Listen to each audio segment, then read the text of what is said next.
Dreams جو ہیں یہ جو خواب ہے کیا یہ حجت اسلام میں حجت ہیں یا نہیں ہے؟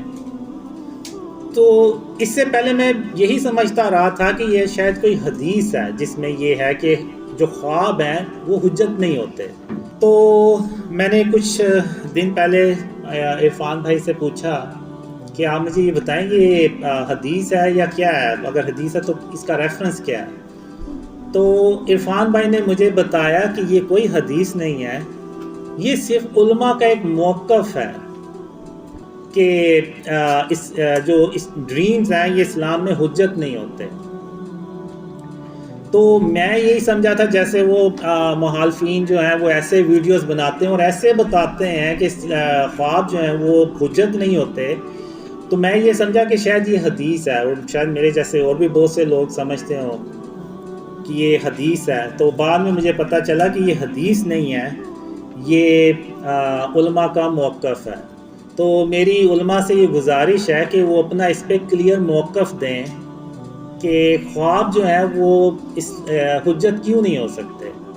تو عرفان بھائی نے مجھے بتایا کہ صرف وہ خواب حجت نہیں ہوتے جس میں کوئی غیر شرعی احکامات ہوں، جس میں ایسی کوئی بات نہیں ہے وہ خواب حجت ہوتے ہیں. اب میرے خوابوں میں سب سے اہم پیغام ہی یہ ہے کہ اپنے آپ کو شرک اور اس کی اقسام سے بچائیں. تو یہ حجت ہے، پوری امت کے لیے حجت ہے، اس میں ایسی کیا برائی ہے. تو جو ڈریمز ہیں ان میں یعنی میرے جو مخالفین ہیں وہ بھی اپنی ویڈیوز میں یہ کہتے ہیں کہ اس کے جو خواب ہیں، جو اس کو خوابوں میں پیغامات دیے گئے ہیں وہ آلریڈی پہلے سے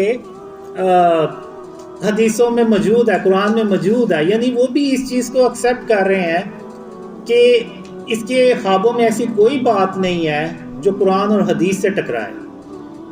یعنی اس کا مطلب ہے کہ وہ حجت ہے. پھر یہ ایک جو میرے ڈریمز ہیں یہ ایک طرح سے پوری امت کے لیے ایک ریمائنڈر ہے کہ اللہ ایک پیغام سے، ایک خوابوں کے ذریعے سے ایک پیغام ہمیں دے رہا ہے، ایک ریمائنڈ کروا رہا ہے کہ اس دور میں جس میں آپ کہہ لیں کہ شرک اتنا بڑھ چکا ہے کہ لوگوں نے شرک و شرک ہی سمجھنا چھوڑ دیا ہے، تو اللہ نے وہ ایک ریمائنڈر بھیجا ہے کہ آپ اپنے آپ کو شرک سے بچائیں اور اس کی اقسام سے بچائیں. اور جو اللہ نے مجھے خوابوں میں یہ بھی بتایا کہ شرک کی اقسام کیا ہیں اور ان سے ہم کیسے بچ سکتے ہیں.